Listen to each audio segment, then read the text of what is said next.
चैन से सोना है तो जाग जाओ, किसी के भी सिर में मार के भाग जाओ। चलो पढ़ाई करेंगे यार, जल्दी से बैठो।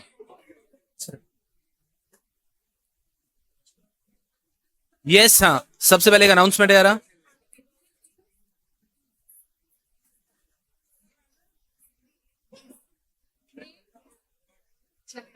है ना, अच्छी बात है। मत देखो मत देखो मत देखो, ऐसा थोड़ा दुखेगा। ठीक है,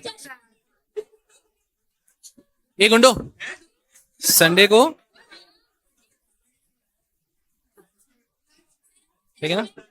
अरे सुनो सुनो सुनो सुनो, संडे को, अरे यार आप लोग, ठीक है, आप कोई कुछ नहीं बोलेगा, ठीक है ना।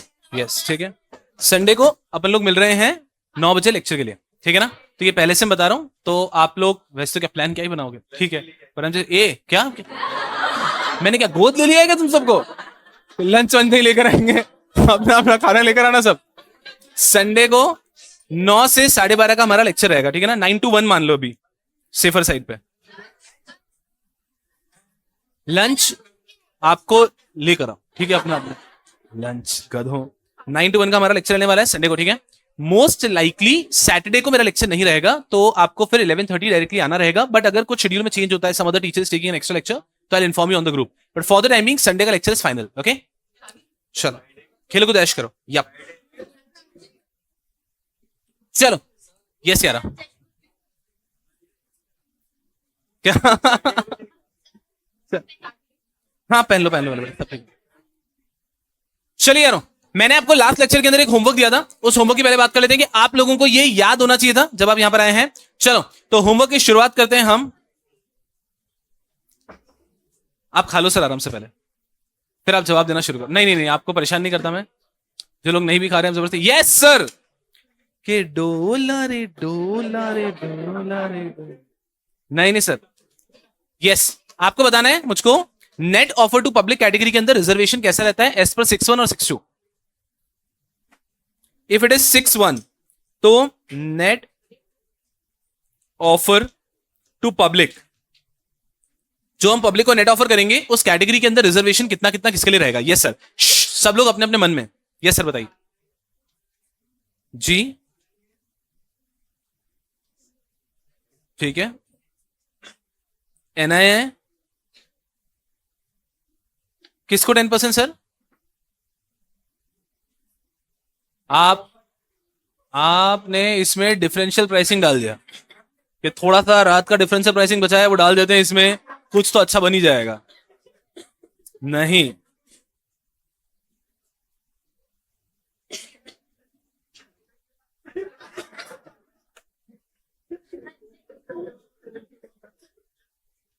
अब पूरा मैं ही लिख के दे दूं? चलो यार बताओ, 6(1) के हिसाब से हो रहा है तो कितना कितना इसको करना पड़ेगा हमें? नहीं नहीं आप बताओ सर। यस हाँ वेरी गुड, मिनिमम के साथ बोलना है। आपका कहना है कोई करेक्ट नहीं करेगा अभी, मिनिमम 15% आ रहा है,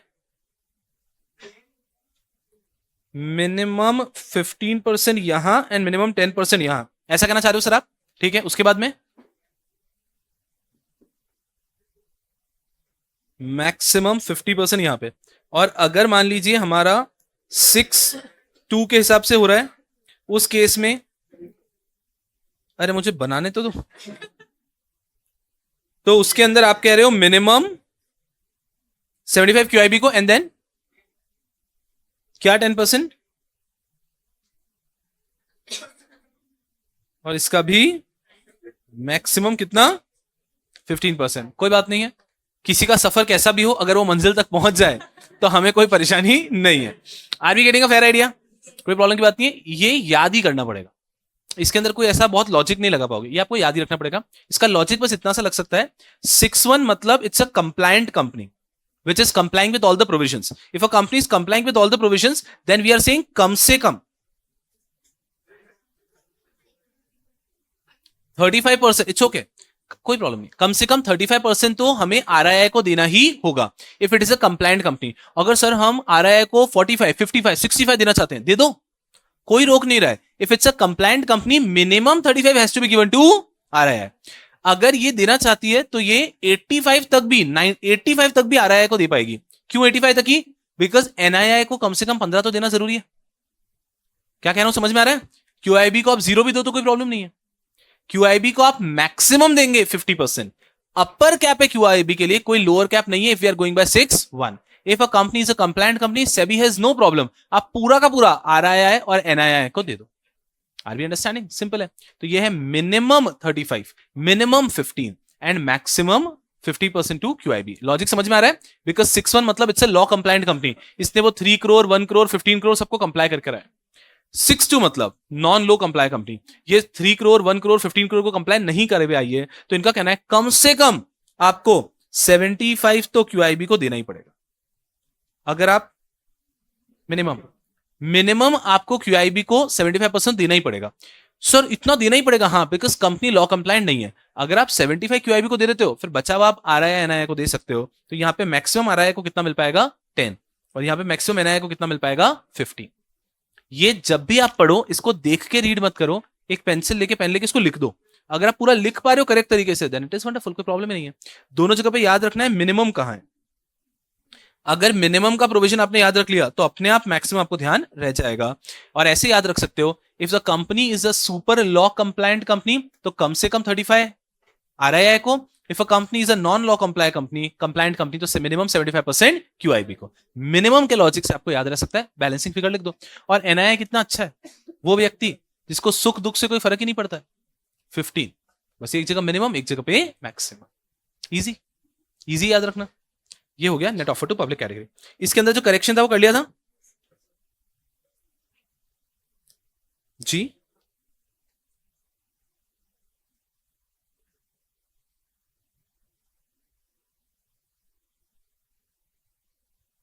जो 1 मिनट, अरे हाँ मैं बताता हूं ना, ये जो हमने लिखा है ना ये सही है।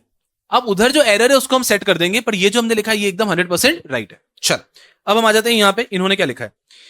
Regulation number 32(1), 129(1), if an issue is made through book building pursuant to regulation number 6(1) and 1031, the allocation and net offer category shall be as follows।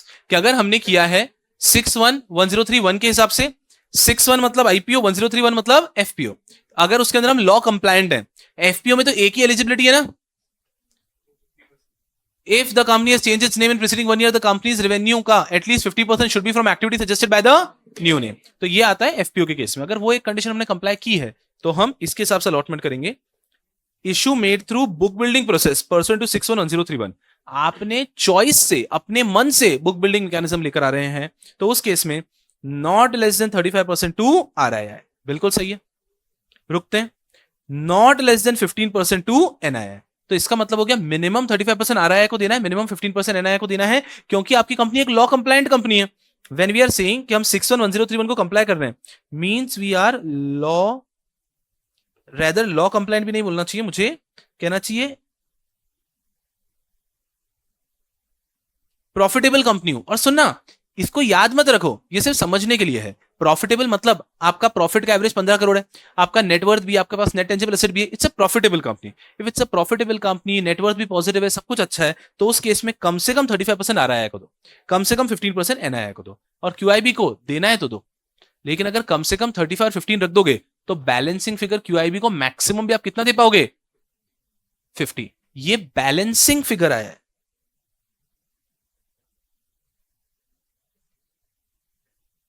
Not more than. Less than की जगह क्या जाएगा? Not more than. तो ये है अपना typing error. Are we understanding? ये balancing figure रखा है कि अगर 35 इनको दे दिया और 15 इनको दे दिया, तो इसको ज्यादा से ज्यादा भी कितना दे सकता हूं मैं? 50। इनको 35 की जगह 50 दे दिया, इनको 15 की जगह 20 दे दिया, तो क्यूआईबी को तो 30 मिलेगा ना। तो क्यूआईबी यहां पे हो जाएगा balancing figure. Are we understanding? तो इसलिए आपको वो याद नहीं रखना है, वो ऑटोमेटिक हो जाएगा कि not more than 50% to QIB. उसके अंदर उनका कहना है अब क्यूआईबी के अंदर 5% of this portion shall be allocated to mutual fund. QIB का जितना भी पोर्शन होगा उसमें से 5% आप एलोकेट करेंगे to mutual fund. Anchor investor का रिजर्वेशन अलग है, उसको इससे कंफ्यूज करेंगे नहीं। एंकर इन्वेस्टर का रिजर्वेशन क्या पढ़ा है आपने? क्यूआईबी का जो भी पोर्शन होगा उसका एंकर इन्वेस्टर का जो भी पोर्शन होगा उसका 1/3 to domestic mutual fund. Are we understanding? वो अलग है। और यहां पे ये कह रहे हैं सिंपल कि भाई आप एंकर इन्वेस्टर को दो नहीं दो, वो तो एक अलग इशू, एंकर इन्वेस्टर को दोगे तो एंकर इन्वेस्टर का 1/3 डोमेस्टिक म्यूचुअल फंड को देना है, वो अलग बात हो गई। अगर सर हम एंकर इन्वेस्टर को दे ही नहीं रहे तो भी क्यूआईबी का जो पोर्शन है उसका 5% तो आपको देना पड़ेगा किसको, डोमेस्टिक म्यूचुअल फंड को। Are we getting a fair idea? Yes sir, यहां पे डोमेस्टिक वर्ड नहीं लिखा है, जहां पे भी म्यूचुअल फंड लिखा है it means mutual fund as per R regulation. तो बाहर का अगर कोई म्यूचुअल फंड बनता है तो वो आर रेगुलेशन का म्यूचुअल फंड है ही नहीं, तो म्यूचुअल फंड मतलब ही डोमेस्टिक म्यूचुअल फंड हो जाता है। काफी आसान है। दूसरी line, the unsubscribe portion in either of the category specified in A and B. A and B का अगर कोई अनसब्सक्राइब पोर्शन है, may be allocated an applicant in any other category. तो अगर हमने रखा है मिनिमम 35% देंगे, स्क्रीन पे देखना, मिनिमम 15% देंगे। हमने रखा है उनके लिए रिजर्वेशन मिनिमम का, लेकिन अगर उनके अंदर एप्लीकेंट ही नहीं आए, एप्लीकेशन ही नहीं आई और बच गया वहां पे कुछ शेयर, तो वो शेयर हम क्यूआईबी को दे सकते हैं। मतलब समझ में आना चाहिए आपके। If at all we have reserved some portion for RII and NII 35%. Our company is issuing 1 lakh shares. 1 lakh shares में से मिनिमम 35,000 किसको देने, RII, मिनिमम 15,000 किसको देने हैं, NII, ये मिनिमम है। बचे हुए जो जाएंगे वो QIB को। ठीक है साहब। अब हुआ क्या, हमने ये रिजर्वेशन ऐसा बना दिया था, लेकिन RII के लिए एप्लीकेशन से सिर्फ 30,000 शेयर्स की आई, NII के लिए एप्लीकेशन से सिर्फ 10,000 शेयर्स की आई। अब यहाँ पे 5,000 शेयर बचे हुए, यहाँ पे 5,000 शेयर बचे हुए। अब इन बचे हुए शेयर का क्या करें, ये हम दूसरी कैटेगरी को दे सकते हैं।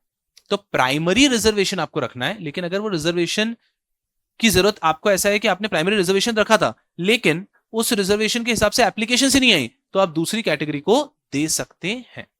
अब उसमें भी अगर मान लीजिए कभी भी आरआईआई के अंदर कम हुआ तो पहले एनआईआई को देंगे, एनआईआई में कम हुआ तो पहले आरआईआई को देंगे। मैं क्या बोल रहा हूं समझ रहे हैं?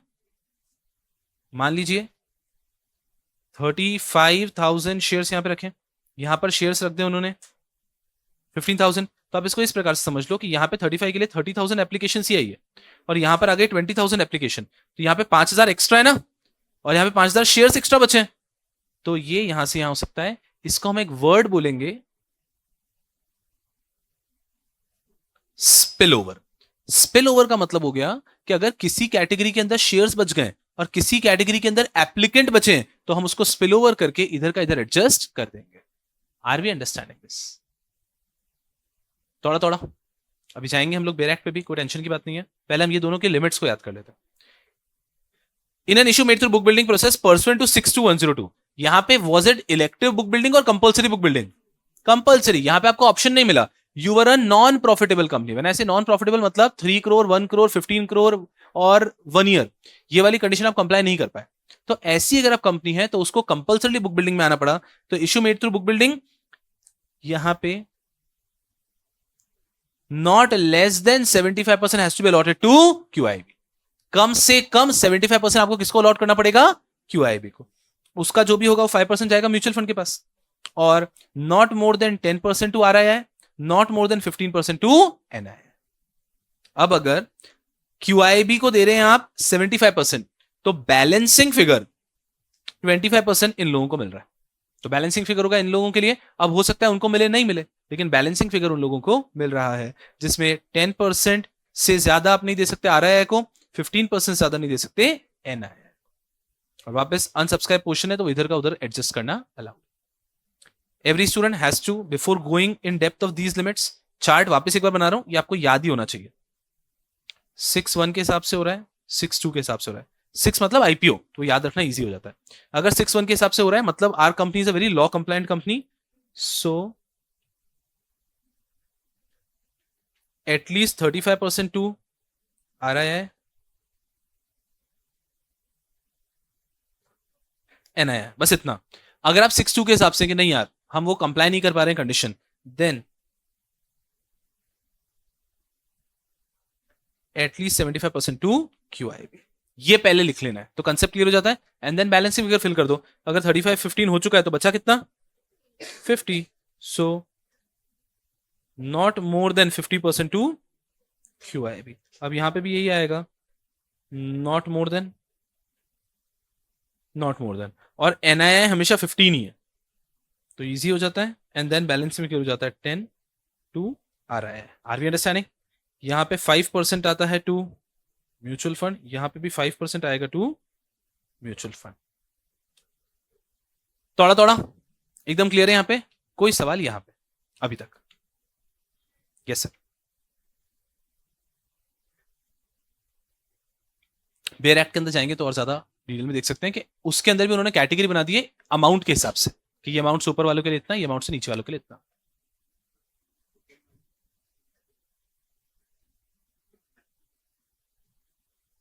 अगर कभी भी 6-2 में स्पिल ओवर कर रहे हैं तो 75 तो क्यूआईबी को देना कंपलसरी है, इसमें आप कॉम्प्रोमाइज कर ही नहीं सकते, देना ही पड़ेगा ऐसा।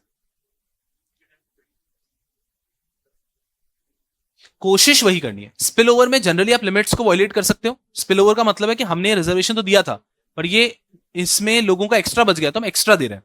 तो स्पिल ओवर के केस में this can never be violated, बस ये ध्यान रखना है। स्पिल ओवर का मतलब समझो, for example government says that you have to keep a reservation of 10% of for sports Kota.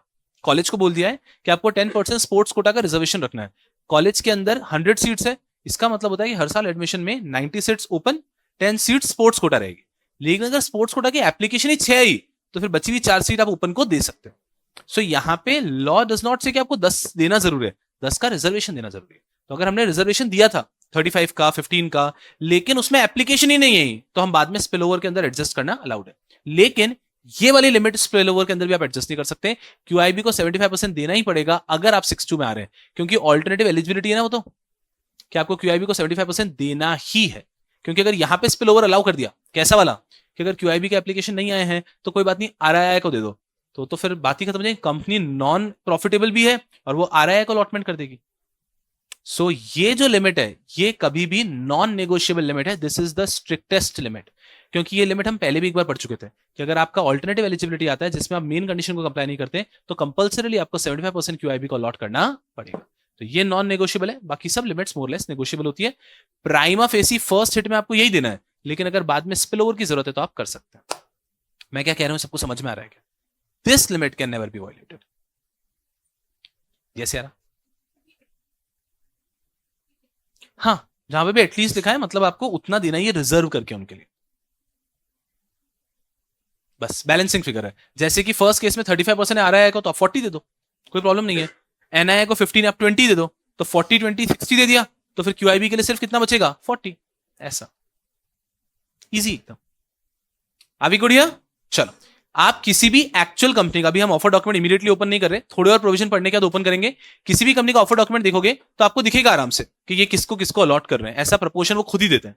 Mostly आपको ये फर्स्ट वाला केस मिल जाएगा, मोस्टली बिकॉज कंपनी सारी कंडीशन कंप्लाई कर आ रही है, और अगर कंडीशन कंप्लाई करके नहीं आती है कंपनी तो वो सेकंड वाले केस में आती है। सर मोस्टली ज्यादा पॉपुलर केसेस हमको ये वाले मिल जाते हैं ऐसा। चल यस प्लीज सर। जी नहीं, मिनिमम मतलब तो रिजर्वेशन है ना कि 5% तो आपको देना ही पड़ेगा। तो यू कैन टर्म, अगर मिनिमम मैक्सिमम से बताना है तो you can say it minimum, but generally it is fix कितना आपको देना ही है। If it all someone wants कि म्यूचुअल फंड को ज्यादा देना है तो वो दे सकते हैं, तो मिनिमम सूट हो जाएगा वहां पे। क्यूआईबी वाला पोर्शन, क्यूआईबी वाला पोर्शन टोटल का 5 नहीं। अभी गुड़िया लाइफ इज वेरी इजी, कोई परेशानी की बात नहीं है। चलो बेयर एक्ट पे जाएंगे हम बहुत जल्द, तब एक बार वापस देखेंगे। अभी के लिए हम यहां पर आते हैं जो हम बात कर रहे थे, focus here. Regulation number 32(3), 129(3). If the issue is made through book building process, the issuer may allocate up to 60% for allocation to QIB to anchor investor. तो ये हमने ऑलरेडी पहले पढ़ा हुआ है। QIB का जो पोर्शन होता है उसका 60% is allocated to anchor investor. अब एक चीज को समझना अच्छे से, जैसे हम लोग IBC में खुदाई करते हैं, यहां पे खुदाई पे नहीं उतरना है हमको, यहां पे हमको सिंपल रखना है, क्योंकि यहां पे खुदाई पे उतरे तो इतने मल्टीपल अलग अलग अलग अलग रेगुलेशन। अब यहां पे क्या प्रॉब्लम आता है, लॉ सेज अप टू 60%, लेकिन आपके एग्जाम के जितने न्यूमेरिकल होंगे वो फ्लैट 60% प्रिज्यूम करके करने। अब ऐसा ही है, क्योंकि अप टू 60 का अगर लिटरल मीनिंग हम आईबीसी के माइंडसेट से लेंगे तो up to 60, so we can do it different also, up to है, ऐसा नहीं है। You have to always presume flat 60। आपको याद होगा तो एग्जीक्यूटिव का एक न्यूमेरिकल आपने किया भी ऐसा कि आपका फॉर एग्जाम्पल 400 करोड़ का क्यूआईबी है, उसका 60% आप लेते हैं, कितना आता है 60%? 240 करोड़ होगा आपका एंकर इन्वेस्टर का पोर्शन, और उसका 1/3 आप दोगे डोमेस्टिक म्यूचुअल फंड को। 240 का 1/3 कितना हो जाएगा? 80 करोड़। तो आपको हमेशा इस लिमिट को फ्लैट मान के चलना है, इसमें आपको ऐसा अप टू 60 पे दिमाग नहीं लगाना है। जो क्यूआईबी का पोर्शन है उसका फ्लैट 60 जाएगा एंकर के लिए, उसका फ्लैट 1/3 जाएगा डोमेस्टिक म्यूचुअल फंड के लिए। Easy peasy. In according to condition specified in this regard, regulation 21C of ICDR defines anchor investor. अब ये एंकर इन्वेस्टर के बारे में थोड़ी सी बात करेंगे। एंकर इन्वेस्टर मीन्स 3 कंडीशन चाहिए हमको उसमें। QIB who makes an application for a value of at least 10 crore and in the book building process। तो अगर बुक बिल्डिंग प्रोसेस के अंदर कोई भी क्यूआईबी 10 करोड़ की एप्लीकेशन करता है at least 10 crore, the person will be termed as anchor investor. अब ऐसे समझो, क्यूआईबी की डेफिनेशन याद है क्या किसी को? Qualified institutional buyer. 13 पॉइंट्स आ जाते हैं।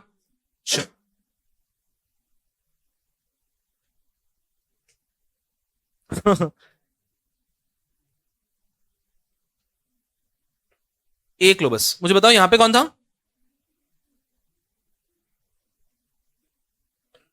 अरे कुछ भी बोलो एक बार। नहीं नहीं नहीं, ऑर्डर में बताओ, ऑर्डर में बताओ। पूरा पूरा खिचड़ी कर दिया। एआईएफ लिख दूं, म्यूचुअल फंड लिख दूं? ये दो तो याद आ रहे हैं, एक दो और थे पर ठीक है। फॉरेन वेंचर कैपिटल इन्वेस्टर लिखना है और फॉरेन पोर्टफोलियो इन्वेस्टर लिखूं क्या? श्योर हो?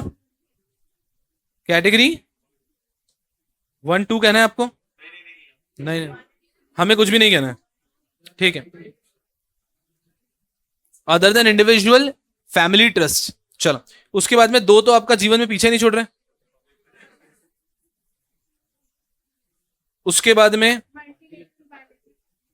ये दो हैं, ये मैडम को गजब याद रह गया, ये तो याद ही नहीं रहता है। Multilateral and bilateral development financial institutions. और कोई सा याद हो तो बता दो। State industrial development corporation. उसके बाद में 3 इजी वाले फेंको फटाफट से।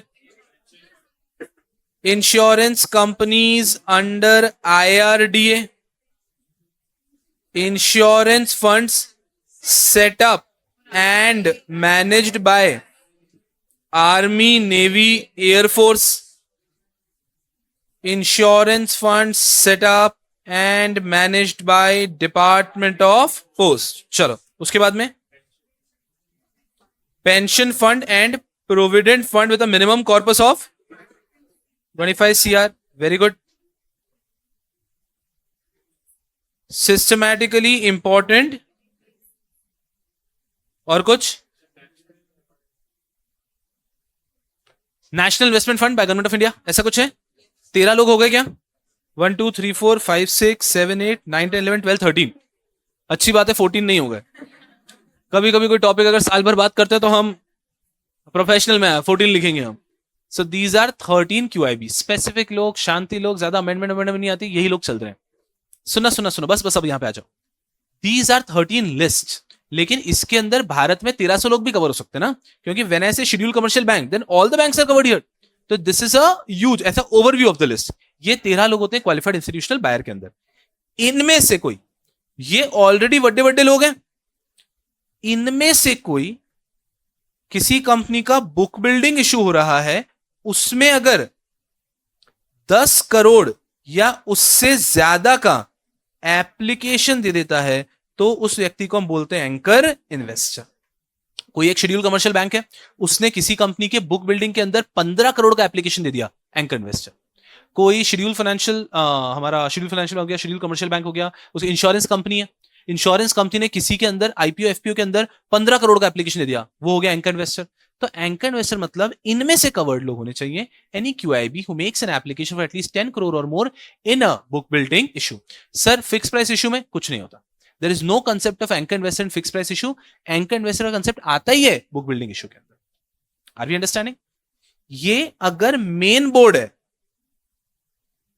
तो लिमिट है 10 करोड़ की, और यही अगर एसएमई है तो लिमिट हम कर देते हैं 2 करोड़ की। अब ये ठीक है, ये एंड में भी एक लाइन में रीड किया तो समझता है, तो पूरा फोकस मेन बोर्ड के हिसाब से करो, क्योंकि अगर एसएमई है तो वहां पे हम कह देंगे कोई भी क्यूआईबी जो कि 2 करोड़ से ज्यादा का एप्लीकेशन दे रहा है उसको हम बोल देंगे शायद एंकर।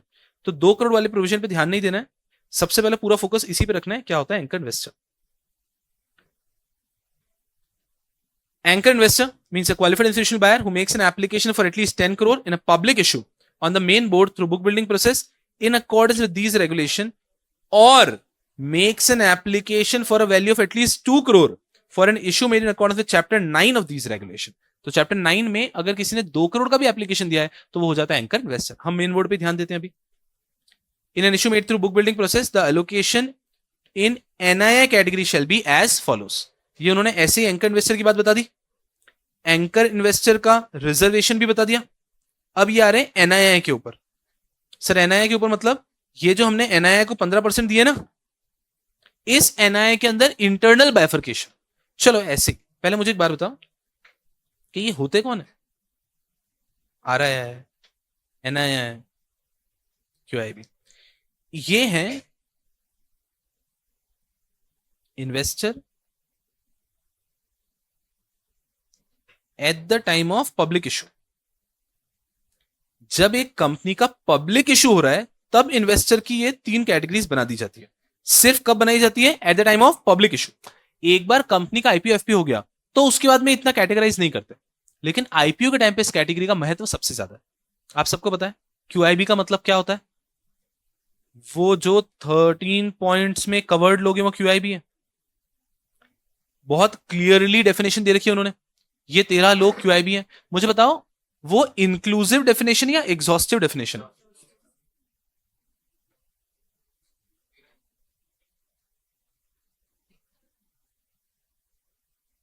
वो 13 ही लोग हैं. ऐसा एग्जाम्पल के तौर पे नहीं दिया है कि इनके अलावा और भी क्यूआईबी हो जाएंगे. वही 13 लोग ही क्यूआईबी है, एग्जॉस्टिव है. बस ये लोग 14 कोई नहीं, ये 13 लोग ही क्यूआईबी है. अब आ जाते हैं दूसरी चीज पे. आरआईआई कौन होता है?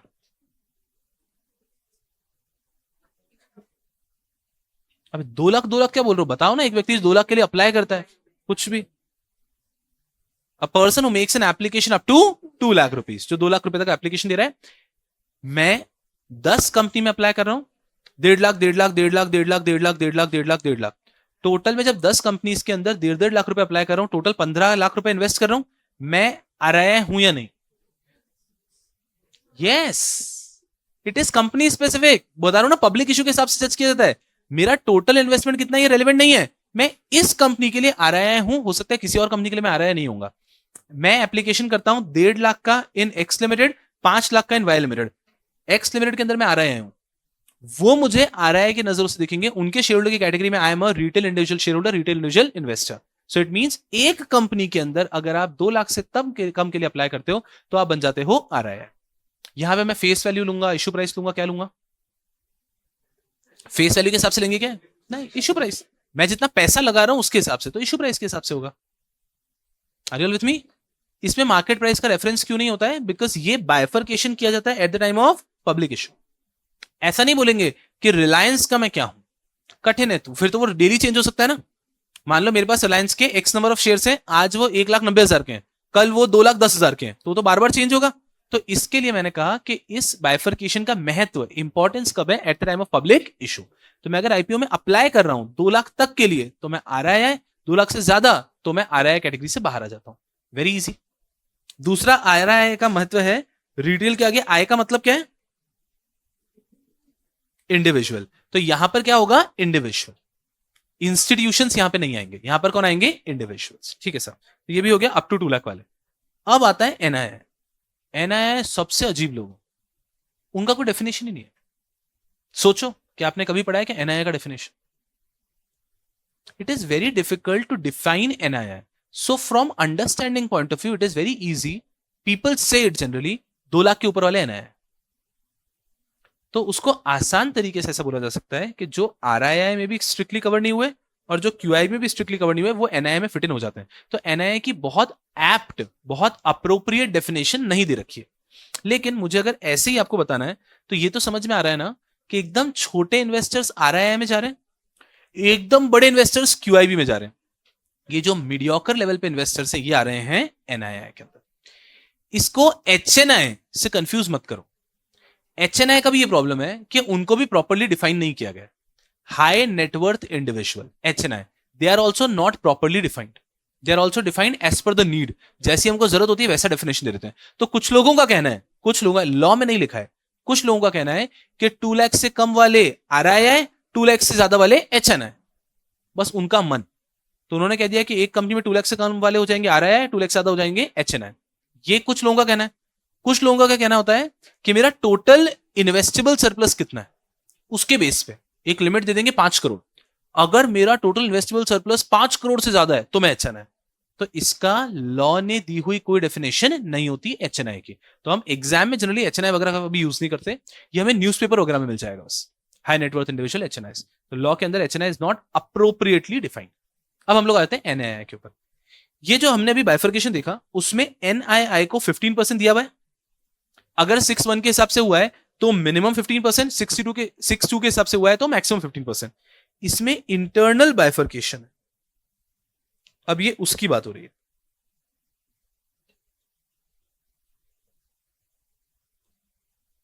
If an issue is made through book building process, the allocation of NII shall be as follows: 1/3 of the portion available to NII shall be reserved for applicant with application size of more than 2 lakh and up to 10 lakh।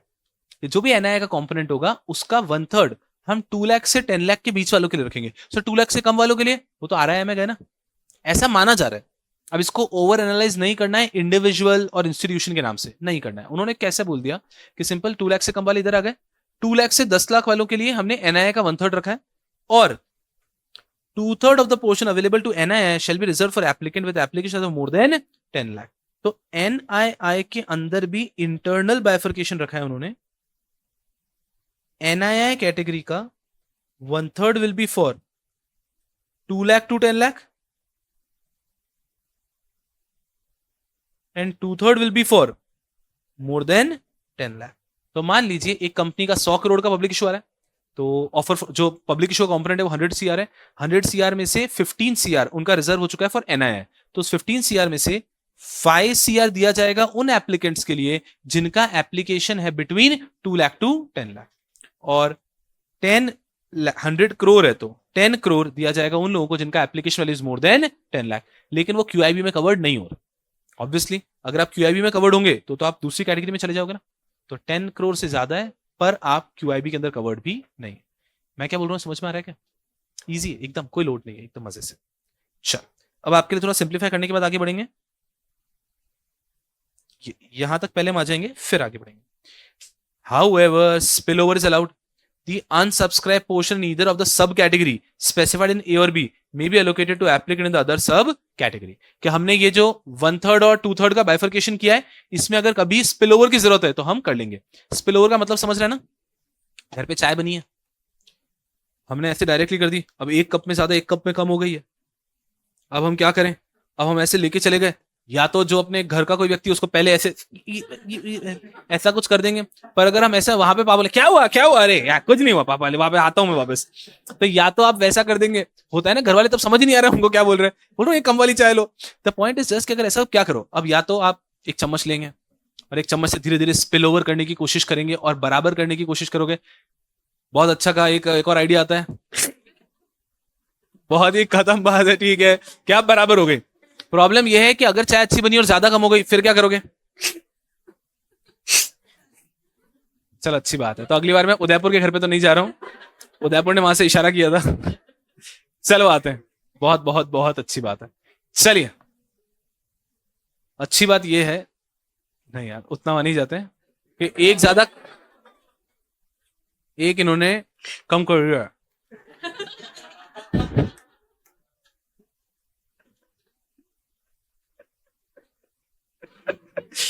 नहीं यार चलो आओ यहाँ पे, yes दो।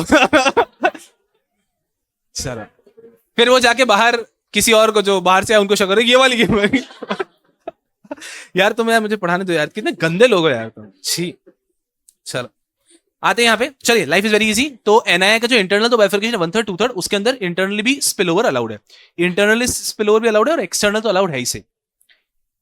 Regulation number 32(4) 129(4) in an issue made through other than book building process. Fix price भी तो हो सकता है ना, अगर फिक्स प्राइस मेथड है, the allocation in net offer shall be made as follows: 50% to RII को फ्लैट 50 देना है अगर आप फिक्स प्राइस मैकेनिज्म से आ रहे हैं, एंड रिमेनिंग आप दे दो individual applicant other than RII, ऐसे इंडिविजुअल्स जो आरआईआई में कवर नहीं हुए, इंडिविजुअल जिन्होंने 2 लाख से ज्यादा के लिए अप्लाई किया, and other investors including corporate bodies, institution, irrespective of the number of specified securities applied for.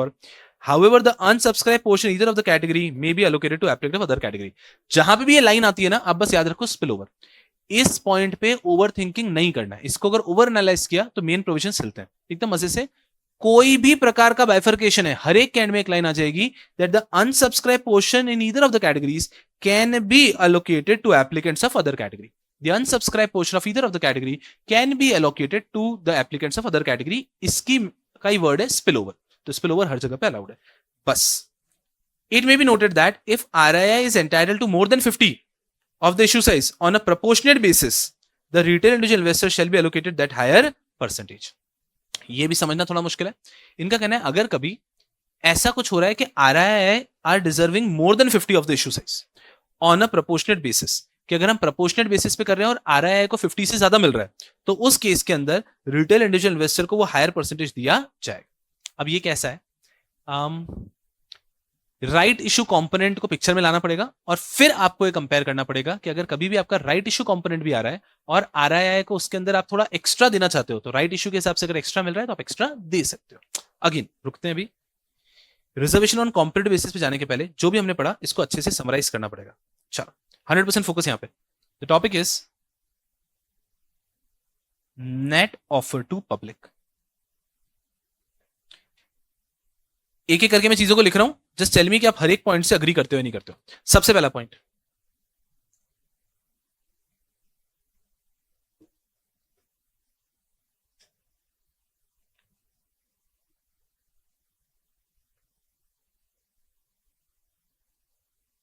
Book building mechanism हो रहा है यहां पे, ये है fix price mechanism. Book building mechanism, fix price mechanism. Book building mechanism के अंदर further 2 categories हो सकती है क्या?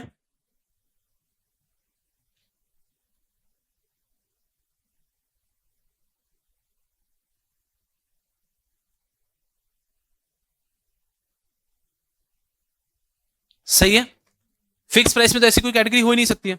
अगर 6-1 के हिसाब से जा रहे हैं तो रिजर्वेशन कैसा होगा, अभी खुद से सोचना। अगर 6-1 मतलब कंपनी प्रॉपर कंप्लायंट कंपनी है, सो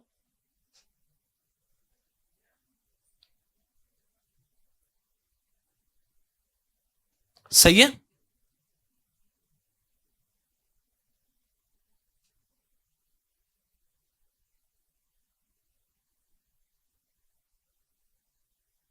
नॉट मोर देन, याद रखना बहुत आसान हो रहा है ना, कोई प्रॉब्लम की बात ही नहीं है। उसके बाद में एस पर 6-2 हो रहा है तो यहां पर आ जाएगा एट लीस्ट 75% टू QIB,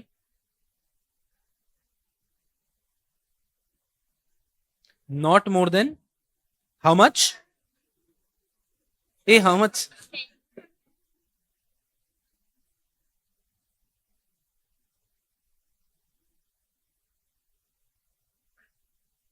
$15 लिख दूं क्या मैं? चलो एवरीवन विद मी। अब इसमें एक और पॉइंट को ऐड कर देता हूं मैं। ये जो NII की कैटेगरी है, इधर आ जाओ। NII की कैटेगरी के अंदर इंटरनल बाइफर्केशन दे दिया उन्होंने।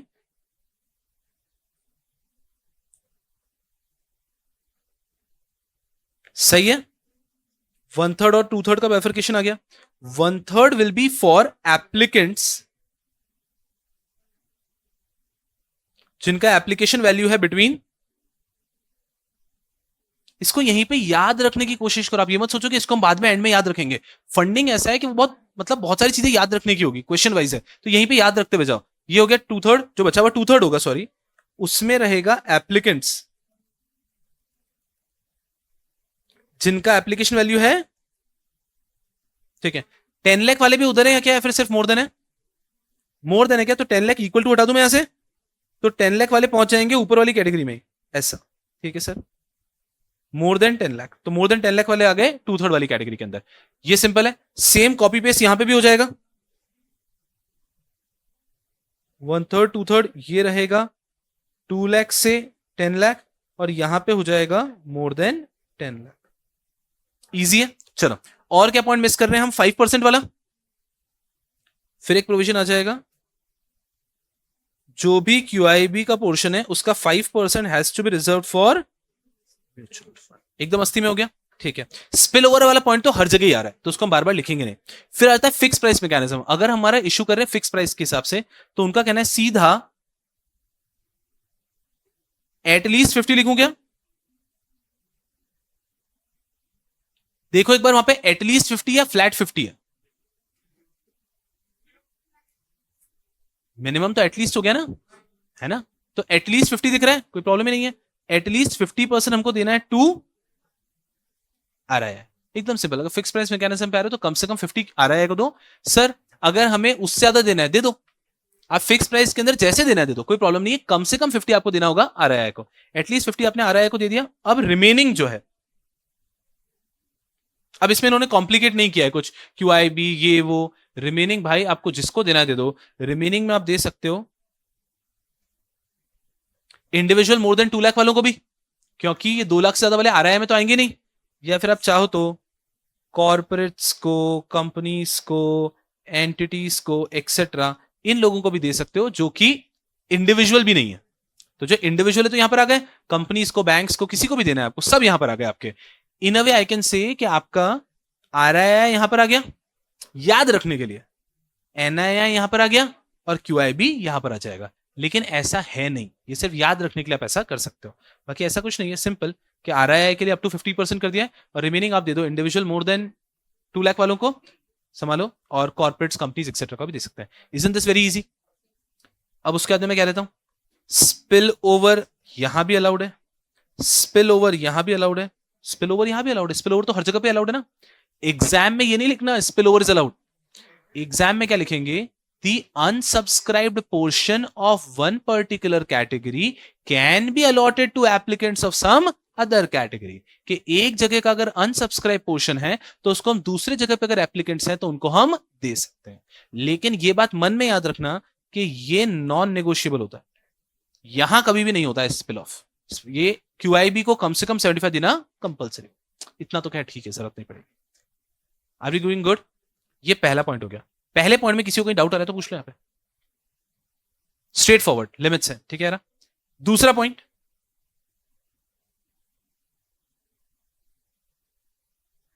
QIB का जो भी पोर्शन रहेगा उसका 60% will be for anchor investor.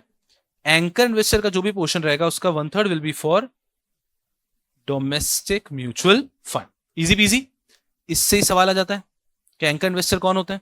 So anchor investor refers to a QIB who makes an application for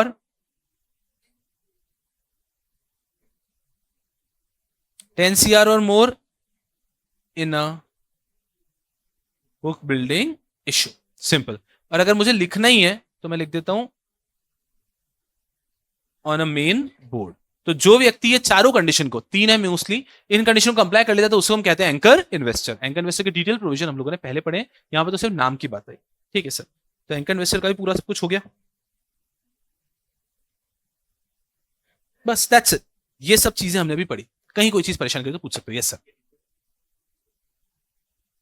यही हम उसको फ्लैट मान के चलते हैं हमेशा। नहीं, आपको ये मानना है जो QIB का पोर्शन है एज इट इज 60 का 60% एंकर इन्वेस्टर के लिए रखना है आपको। That is why I said कि अपन को इसको खोदना क्यों नहीं है, क्योंकि इंस्टीट्यूट एग्जाम में जब सवाल पूछती है तब वो ये मान के चलती है कि पूरा का पूरा 60% आपको एंकर को देना ही देना है। एग्जाम में 2 बार ऐसे क्वेश्चन आए हुए हैं और दोनों बार ये प्रिज्यूम किया हुआ है कि ये पोर्शन तो एंकर को ही दिया जाएगा। इसलिए तो यहाँ पे हमको सिंपल तरीके से पढ़ना है कि जो QIB का पोर्शन होगा वो 60% एंकर को जाएगा। इसीलिए आई वाज सेइंग कि जो हमारा IBC को पढ़ने का माइंडसेट है वो माइंडसेट यहाँ पे हम थोड़ा सा चेंज करते हैं, क्योंकि उस माइंडसेट से तो हम अरे फाड़ देंगे पेजेस को, तो वैसा हम यहां नहीं रख सकते because this is one of the regulation in the syllabus. तो हम इसको क्वेश्चंस की तरह देखते हैं, जितना जरूरत है उतना मैं जरूर बताएगा ऐसा। अभी getting a fair idea? Easy PG है, कोई परेशानी की बात ही नहीं है यहाँ पे। Life is good. Yes ma'am.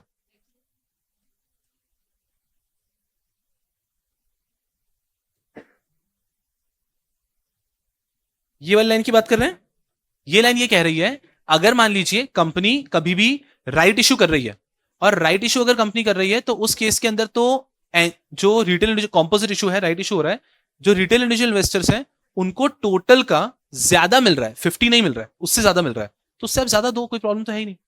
वैसे भी यहां पर हम लोगों ने मिनिमम 50% आ रहा है का बोला है ना, तो यहां पे ये कह रहे हैं कि अगर कभी भी मान लीजिए because of the shares they are already holding composite issue में they are getting total issue का 70%, तो कोई प्रॉब्लम नहीं है, आप टोटल इशू का 70% भी आरआईआई को दे सकते हो।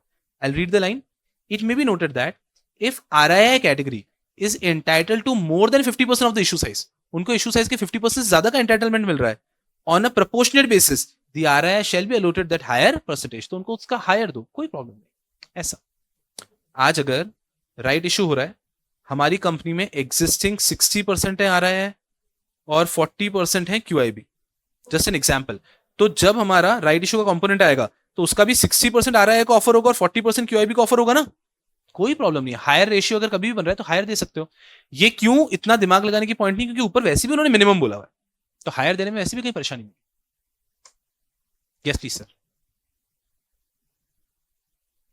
क्यूआईबी का 60 एंकर को, उसका 1/3 डोमेस्टिक म्यूचुअल फंड को,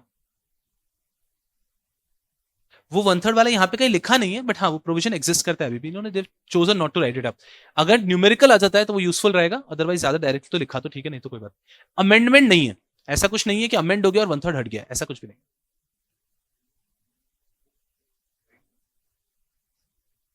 एनआईआई का डिवाइड करने का पर्पस इट इज जस्ट कि उन्होंने जनरली क्या होगा कि सब लोग बड़े बड़े बड़े लोग आ जाएंगे, तो जो 2 लाख से 10 लाख वालों को तो कुछ मिलेगा ही नहीं, अगर प्रोपोर्शनल बेसिस पे किया तो उनके लिए भी एक छोटा सा रिजर्वेशन दे दिया, सिंपल।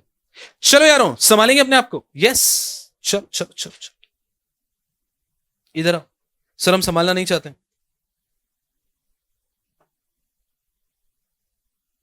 हाँ हाँ चलो, कुछ भी नहीं, ये रीड करो, आसमा नहीं कह रहा हूं, अब्रिश प्रोस्पेक्टस कह रहा हूं, अब्रिश को रीड करना है, कुछ है ही नहीं।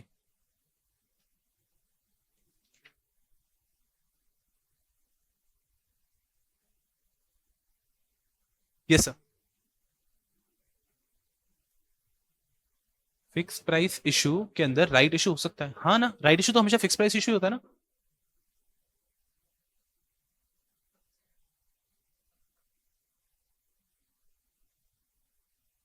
RIIs are less than 50, no problem. No no no, composite issue के केस के अंदर ये पूरे सेक्शंस एप्लीकेबल होते हैं जहां पे पब्लिक इशू राइट इशू को साथ में कर रहे हो, लेकिन अगर मान लीजिए you are going head only with right issue, तो ऐसा कुछ नहीं है, हर एक को प्रोपोर्शनल बेसिस पे जाएगा, उसके अंदर आपको रिटेल को एक्स्ट्रा देने की कोई जरूरत नहीं, प्रोपोर्शनल बेसिस पे जाना।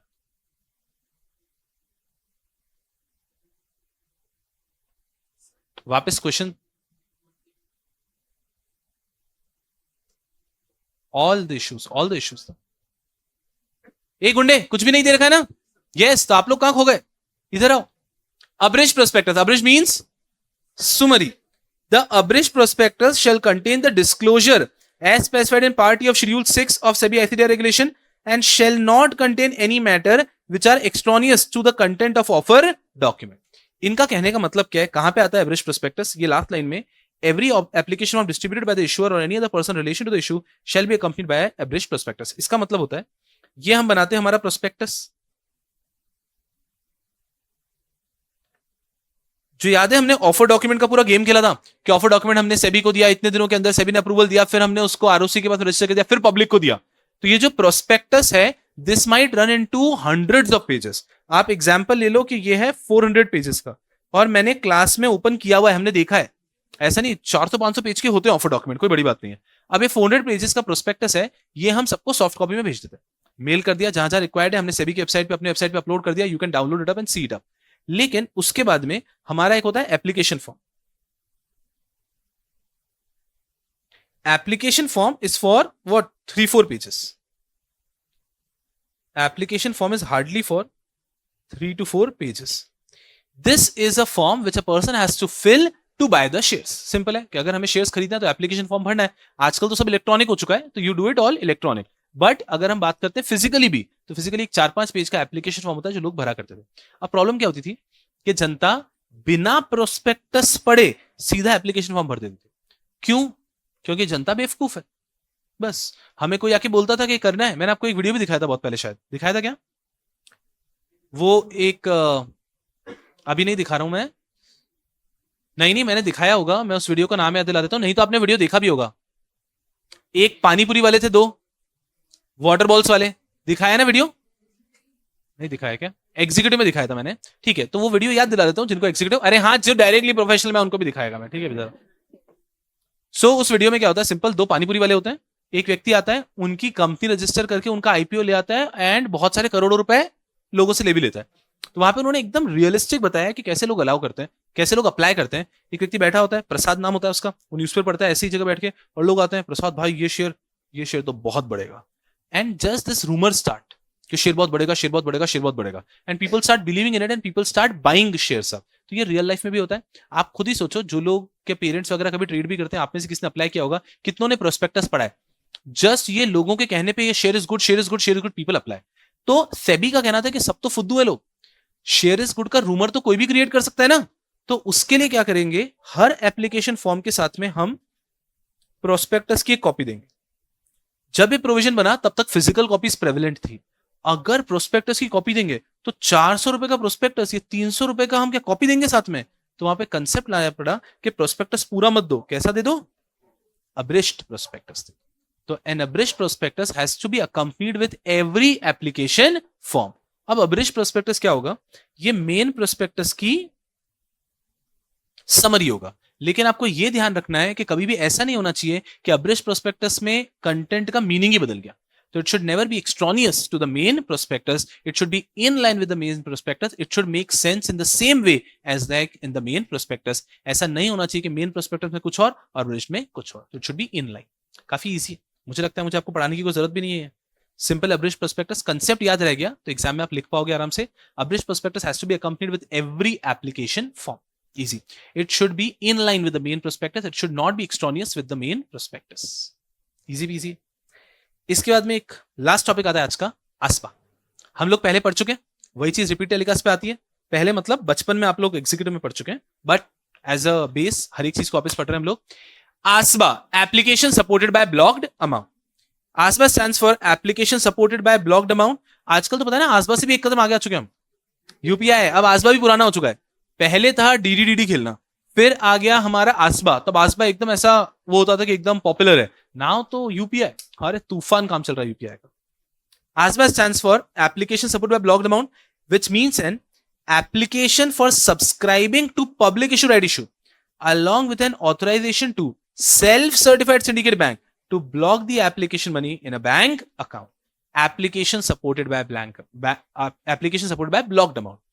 मुझे अगर आज एक कंपनी के शेयर्स के लिए अप्लाई करना है तो पहले मुझे पूरे पैसे देने पड़ते थे उनको। अब मैं क्या करता हूं, मैं मेरे बैंक को कहता हूं कि ये 20,000 का एप्लीकेशन का अमाउंट है, 18,000 का अमाउंट है, ये आप मेरे ही बैंक अकाउंट में ब्लॉक कर दो। से 15,000 का, सॉरी 15,000 का अमाउंट है, मेरे ही बैंक अकाउंट में ब्लॉक कर दो और फिर आप कंपनी को एप्लीकेशन भेज दो। मेरा बैंक एप्लीकेशन मनी मेरे ही बैंक अकाउंट में ब्लॉक कर देता है। ब्लॉक का मतलब है अब मैं उसे खर्च नहीं कर सकता, मुझे दिख रहा है मेरे अकाउंट में बट मैं खर्च नहीं कर सकता। अब बैंक एप्लीकेशन भेजता है कंपनी को कि ये शुभम शुक्लेचा, उसके बैंक अकाउंट में हमने 15,000 रुपीज ब्लॉक कर दिए and he wants to make an application to your company's IPO. ठीक है सर, मेरा एप्लीकेशन रिकॉर्ड हो गया। अब कंपनी का आईपीओ का डेट खत्म होता है, क्लोज हो जाता है, फिर कंपनी अलॉटमेंट डिसाइड करती है कि किसको कितने शेयर्स अलॉट करना है। आज के आईपीओ का हमको इंडिया में सिनेरियो पता ही है, ज्यादातर केस में अलॉटमेंट होता ही नहीं है। मान लीजिए मुझे अलॉटमेंट ही नहीं हुआ, तो उस केस में क्या होगा, वो कंपनी मेरे बैंक को बोलेगी कि इसको कोई शेयर अलॉट नहीं हुए हैं, आप इसका जो ब्लॉक किया हुआ पैसा है उसको फ्री कर दो क्योंकि हमें इसके पैसों की कोई जरूरत ही नहीं, इसको हम शेयर्स दे ही नहीं रहे। केस 1। केस 2, अगर मान लीजिए मेरा अलॉटमेंट में नंबर आ गया तो उस केस में कंपनी मेरे बैंक को बोलेगी कि इनको हम शेयर्स अलॉट कर रहे हैं, आप उनके 15,000 जल्दी से भिजवाओ, तो जो ब्लॉक किया हुआ पैसा है वो बैंक भिजवा देगा। And this concept was very popular and this concept was known as application supported by blocked amount. Very easy. अब इसमें प्रॉब्लम क्या था, ये फिर भी थोड़ा बहुत मैनुअल था, तो अब तो आ चुका है पूरा कंसेप्ट यूपीआई का। होता बैकएंड पे इन अ वे, आई एम सॉरी, होता बैकएंड पे इन अ वे आस्बा ही है, लेकिन आस्बा के पीछे अब पैसे ट्रांसफर करने के लिए आपको बैंक को नहीं बोलना पड़ता है, पैसे ट्रांसफर हो जाते हैं bye UPI.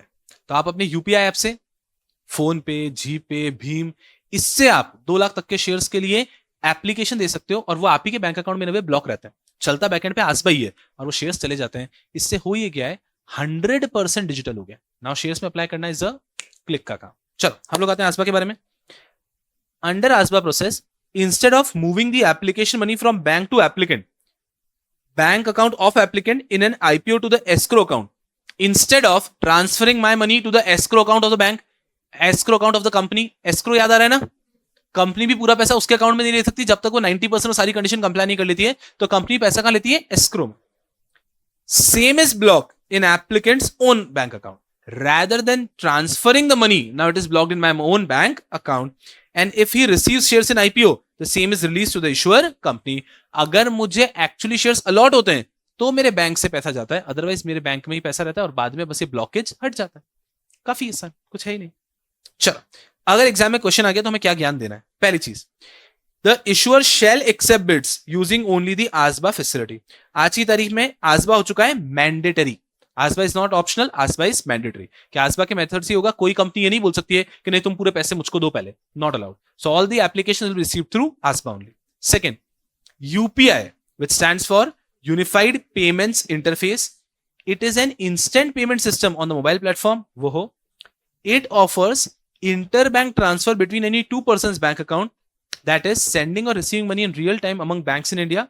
The NPCI, that is National Payments Corporation of India, developed UPI and is regulated by RBI.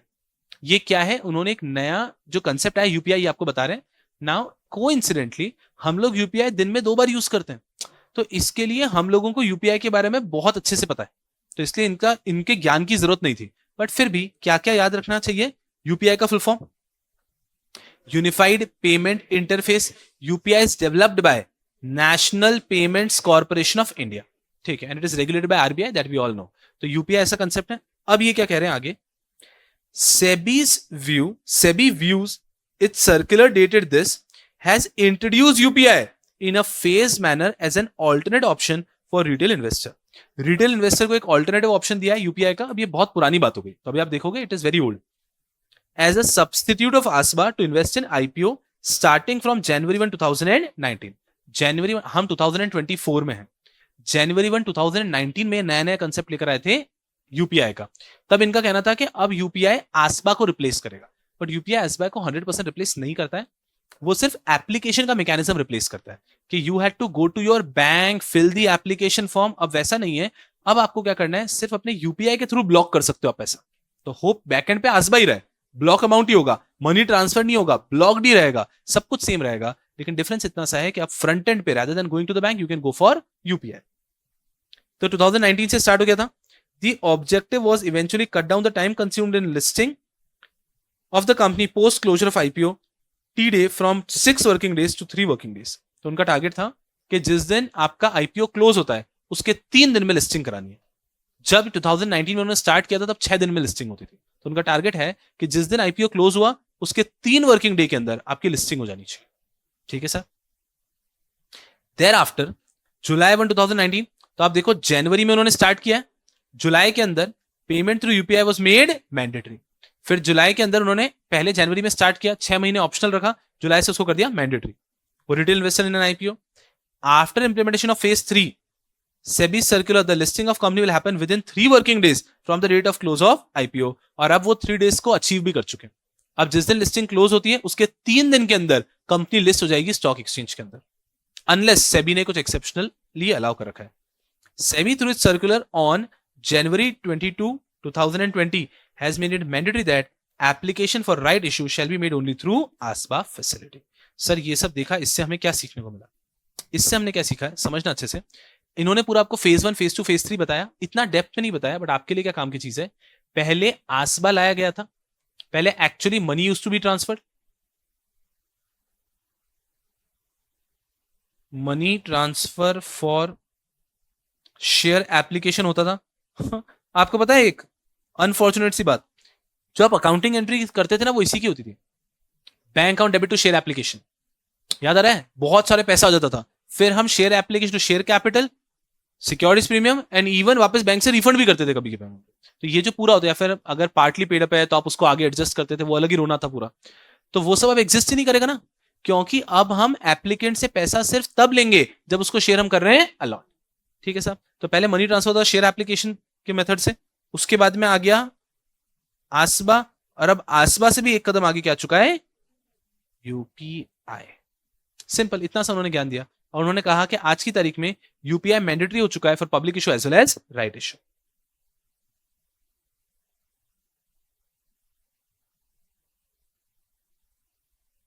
Are you getting a fair idea? कुछ काम का प्रोविजन नहीं है, एकदम सिंपल एंड इजी प्रोविजन है। आज की तारीख में क्या स्टेटस होता है, आज की तारीख में आपको अगर शेयर्स के लिए अप्लाई करना है तो आप यूपीआई के माध्यम से अप्लाई कर सकते हैं। इवन रिटेल छोड़ो, ये इन्होंने लिखा नहीं है, 2 लाख से ज्यादा वाले भी यूपीआई के माध्यम से अप्लाई कर सकते हैं, कोई प्रॉब्लम नहीं है। और आप यूपीआई के माध्यम से जब अप्लाई करते हैं तब एक्चुअली बैकएंड पे आसबा ही चल रहा है, पैसा ब्लॉक ही होता है। लेकिन rather than following ASBA application support by blocked amount through your bank, now you follow ASBA through UPI. But paper पे कैसे लिखना है, पेपर पे ऐसे लिखना है कि ASBA was made mandatory, thereafter UPI came in, it was introduced in a phased manner, and now UPI has been made mandatory for all the public issue as well as right issue. I'll repeat the line again. Earlier ASBA was made mandatory, thereafter UPI was introduced in a phased fashion, and on today's date ASBA is UPI is mandatory for public issue as well as right issue. Quite easy, कोई परेशानी की बात ही नहीं है, और एक easy peasy से हमारा टॉपिक हो जाता है कंप्लीट। चलो आपको एक होमवर्क देता हूं बस, और लेक्चर खत्म कर लेते हैं।